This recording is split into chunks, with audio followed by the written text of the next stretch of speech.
Hi everyone, hope you are fine and doing good. Welcome to another new video. In this video, I will tell you about how you can enable the OTG in your device Vivo Y76 5G.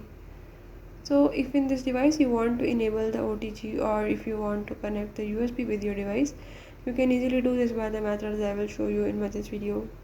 Before that, if you are new to my channel, don't forget to subscribe and press the bell icon. Follow the steps and watch complete video and you will learn about how you can enable the OTG in your device. Let's watch it.